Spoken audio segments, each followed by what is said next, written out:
encuentra agravada por la obsolescencia de las instituciones reguladas en el Código de Comercio. Por lo tanto, se produce una tensión permanente entre la praxis y las instituciones o las fórmulas codificadas. Este trabajo analiza los elementos que ponen en entredicho la forma código para concluir que la existencia de un código de comercio o de un código unificado, civil o mercantil, siempre y cuando adaptado al tráfico comercial, con fuentes de derecho adecuadas, como por ejemplo una regulación de una costumbre sine lege, es necesaria para contar con principios generales que conformen un sistema de derecho comercial, el cual permita reconducir a los juristas, prácticos, legisladores, entiendo por tal al legislador de la ley especial, a soluciones justas. Una vez que se ha establecido la necesidad de un código, ya sea autónomo o bien unificado, se llega a la necesidad de demostrar cuál es la institución que va a obrar como punto central del sistema jurídico comercial, como matriz de los principios que estructuran dicho sistema. En este trabajo se pretende demostrar que la empresa ha llegado a ser dicha institución y que por lo tanto debería obrar como centro de imputación de las relaciones reguladas por el Código. Paso a continuación a examinar los elementos que cuestionan la forma código. Vale decir, el derecho consuetudinario, el cual siempre ha sido importante en el ámbito mercantil y en la actualidad asume características de transnacionalidad, o sea, es un derecho consuetudinario global, y la descodificación.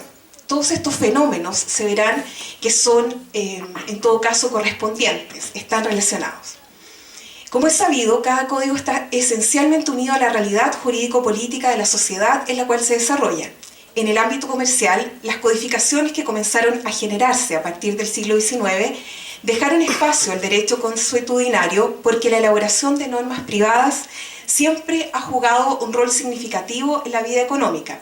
El cuerpo de reglas relevantes para el comercio está conformado por un mixto de normas originado en iniciativas públicas y privadas o a través de la cooperación de ambas.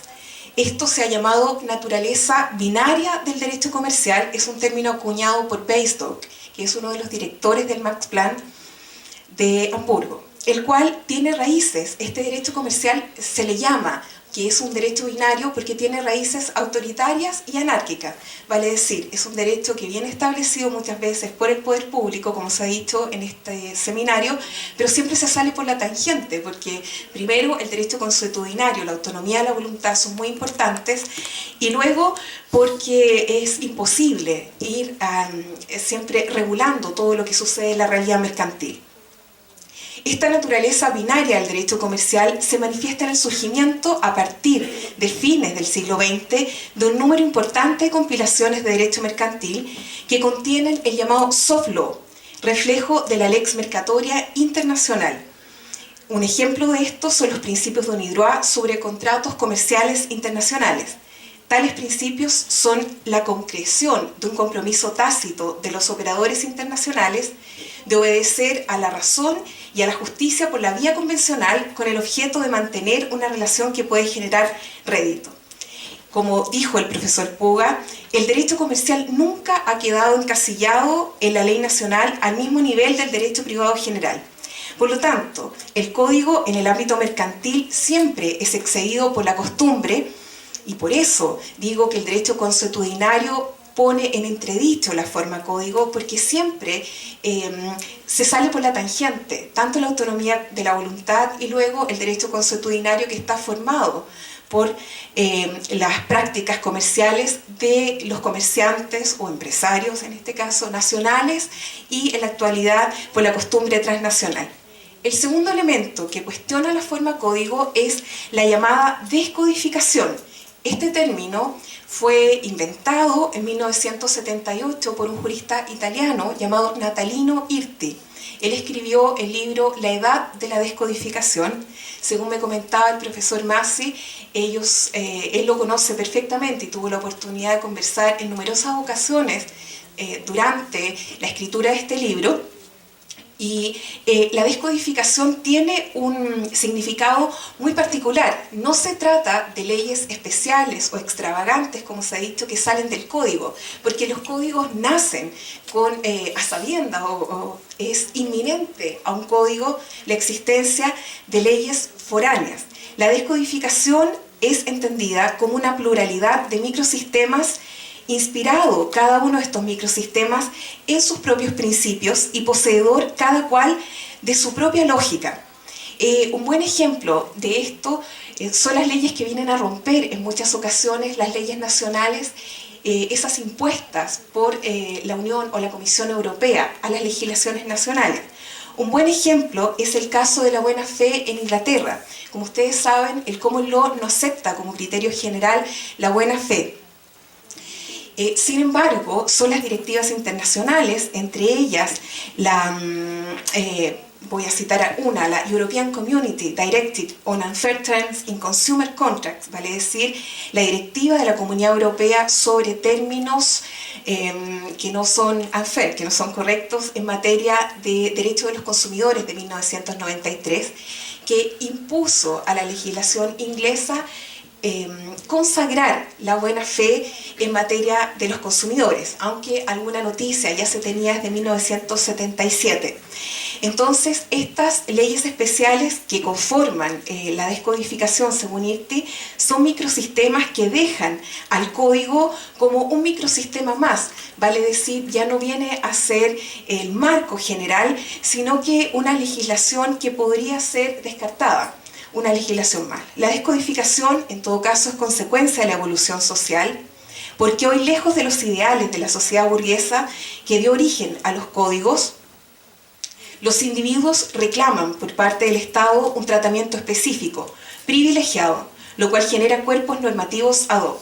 Por otra parte, el propio Estado renuncia a su total imperium y se abre a la colaboración del ciudadano. Se trata de un Estado que para regular recurre al contrato y también a la sanción de un derecho especial. Ante los cuestionamientos que estos fenómenos presentan al Código de Comercio, es posible consignar en su favor que si éste consagra principios del derecho comercial y las instituciones que regula se caracterizan por su carácter fundamental, las leyes especiales podrían hacer referencia a dichos principios e instituciones. En caso contrario, si la ley llamada especial debe delinear los conceptos basales para cada caso, deja de llamarse especial, pues en realidad es ajena al código, porque regula instituciones de manera original y de forma integral. Un ejemplo de esto es la regulación de la empresa por la Ley de Reorganización y Liquidación de Empresas y Personas del 2014, que sustituyó la Ley de Quiebra. Esta da una noción de empresa que es mucho más amplia, considerando incluso a las organizaciones sin fines de lucro como empresa. Porque no hay una regulación de la empresa en el código, cada legislación tributaria o de la índole del derecho al trabajo debe dar una regulación de la empresa sin que exista un marco general para reconducir esta realidad. Por lo tanto, si falta la ley que prevé un caso genérico, la disciplina de una materia no se puede llamar especial, sino pura y simplemente extraña al código. En realidad, de acuerdo a mi punto de vista, es extraña al sistema, porque lo rompe con sus propios principios y lógica. En ese sentido, la referencia formal o racional permanente al código impide que la producción de reglas de derecho se disperse. Se estima que el código redunda en beneficio de la estabilidad, la continuidad y la coherencia de los conceptos y de las estructuras jurídicas y entonces de la seguridad jurídica, porque como fenómeno histórico representa la congruencia entre la justicia material y los requerimientos éticos y socioeconómicos de la sociedad en la cual se inserta. El código y el Código de Comercio en particular es un fenómeno esencialmente histórico. En la actualidad, el código debe adecuarse a la institución que está generando las relaciones del comercio y al contexto supranacional que lo domina. Si todo se deja a la ley especial, existe el riesgo que dichas leyes se transformen en legislación casuística o empírica, al modo en que son las legislaciones arcaicas, donde simplemente se enumeran elementos regulados por la ley, sin contar con construcciones dogmáticas que permitan en primer lugar aprender la ratio leyes de la prescripción Y en segundo lugar, determinar el criterio para reconducir supuestos no regulados a un estatuto general superior. Por supuesto, se acepta que si el código opera como puntal del sistema jurídico, será necesario cada cierto tiempo restaurar el equilibrio entre el derecho vigente y el derecho codificado. Ejemplo de estas revisiones, no de instituciones particulares, sino de los grandes principios, significan la reforma del derecho de las obligaciones en Alemania en 2002 y el proyecto de ordenanza de reforma del derecho de las obligaciones y contratos de Francia.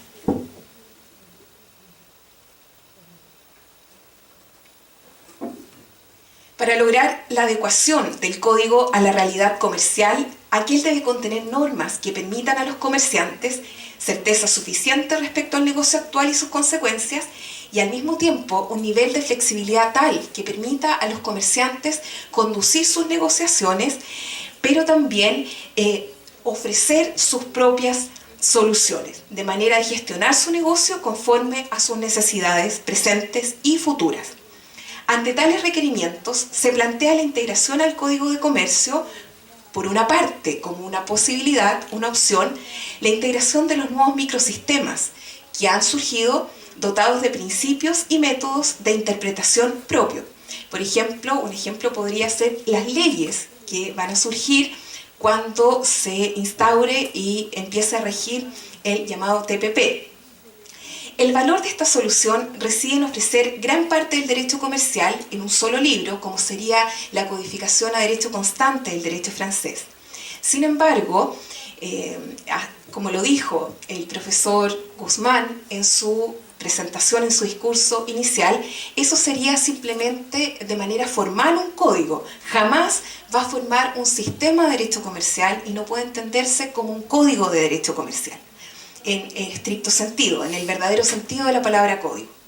La otra posibilidad, que es aquella que yo defiendo en esta ocasión, en esta ponencia, es la estructuración de un sistema que prevea de manera general los elementos comunes de todas las especialidades del derecho comercial para que sean desarrolladas posteriormente por leyes especiales o extravagantes, es decir, que vagan fuera del código.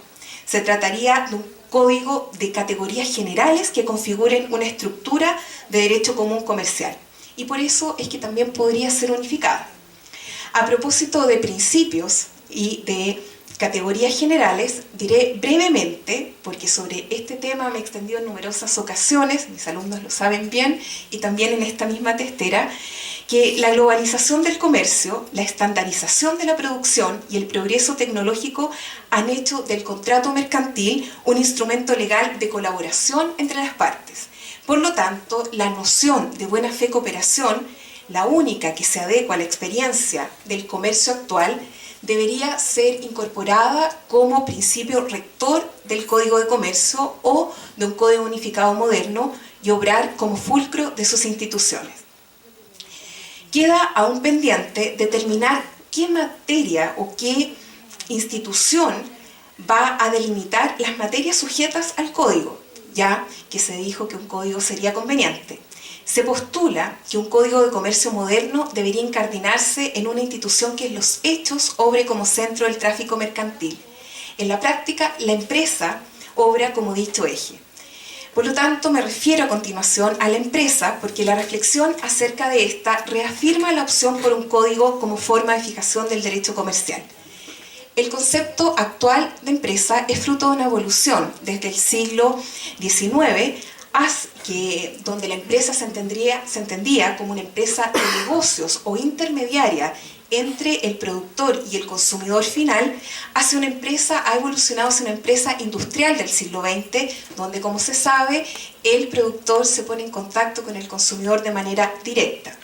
Hoy ambos tipos de empresa, la de negocios y la industrial, encierran aquello que se entiende como empresa.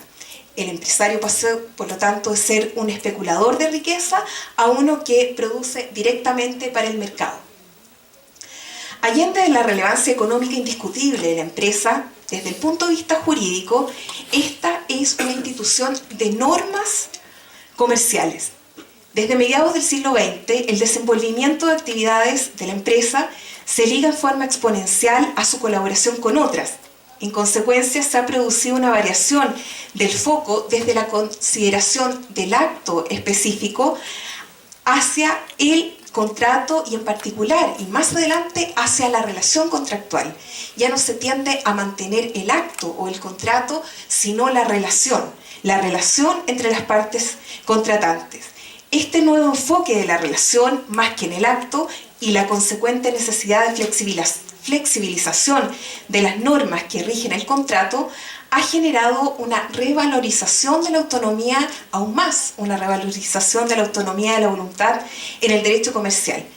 Un agente propulsor de este nuevo contexto regulatorio es precisamente la empresa. La dinámica de los cambios acelerados y profundos que se produjeron como consecuencia de la intensificación del comercio determinó que el derecho comercial y las necesidades económicas se distanciaran. Por lo tanto, los operadores del mercado comenzaron a regularse ellos mismos. Tomaron las riendas del asunto a través de contratos estándar y a través de regulaciones de las asociaciones de comerciantes.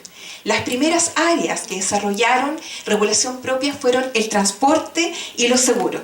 Dado que las empresas concentran cada vez mayor poder económico, han masificado las técnicas de contratación creadas o adaptadas a sus necesidades por ellas mismas.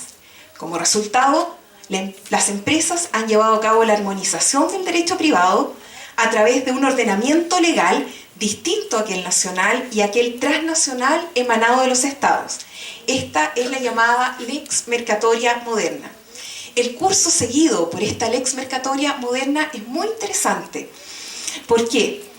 Porque posteriormente esta Lex Mercatoria ha sido codificada, entre comillas. Hay un libro de un autor alemán que se llama Klaus-Peter Berger, que se llama The Creeping Codification of the Lex Mercatoria, porque para conocer esta Lex Mercatoria han tenido la necesidad, entre comillas, de establecerla a través de principios, los principios europeos sobre contratos, los principios de UNIDROIT a que he hecho referencia. En África hay una realidad que se llama OJADA, que también establece en forma codificada esta Lex Mercatoria transnacional. Y se ha codificado también a través de guías legislativas o principios que se ofrecen a los gobiernos para asistirlos en la elaboración de políticas y legislación comercial nacional, como por ejemplo la guía legislativa de la llamada UNCITRAL, que es la Comisión de las Naciones Unidas para el Derecho Comercial Internacional sobre Derecho de la Insolvencia del 2004. Un ejemplo es que la materia de insolvencia transnacional de esa guía legislativa del 2004 se traspasó totalmente a la nueva legislación de insolvencia de Chile. También otros ejemplos son la guía de UNIDROIT sobre franquiciado principal de 2007 y los principios sobre gobiernos corporativos de la OECD del 2004. De esta forma, el derecho emanado de las empresas retroalimenta el derecho transnacional, ya sea codificado a través de los principios que inspiran las legislaciones nacionales o a través de estas guías legislativas, y por lo tanto influencia de manera determinante la legislación interna. Por lo tanto, hay una retroalimentación desde el derecho emanado de las empresas que se transforma en práctica internacional a través de los contratos estándar que realizan los propios comerciantes, sus abogados, las firmas legales en definitiva, se transforma en guías legislativas o en Lex Mercatoria codificada, y eso vuelve al derecho nacional porque lo influencia de manera determinante. Por lo tanto, la centralidad de la empresa y el cambio que ésta ha producido en el modo de regular la actividad económica indican que dicha institución debería ser, a lo menos, definida y luego regulada sistemáticamente y ocupar un lugar central en la regulación del código. Es importante para eso establecer una noción actualizada de empresa, la cual debería comprender a la actividad organizada de producción y circulación de bienes y servicios para el mercado, el cual se encuentra estimulado por objetivos que muchas veces, como se ha dicho en esta tarde, exceden el lucro de sus agentes, como en el caso de las cooperativas, que son consideradas por la legislación brasileña, por el Código Civil brasileño, y también las empresas sociales. Ambas realidades, entre otras, no están consideradas en el Código de Comercio chileno. Como tal, la empresa moderna persigue, entre otros objetivos, la materialización del bien común y la defensa del valor de la reciprocidad en la conducta económica. Por supuesto, el Código actual no considera el concepto actual de empresa y mucho menos el impacto que dicha institución genera en el comercio moderno. Por lo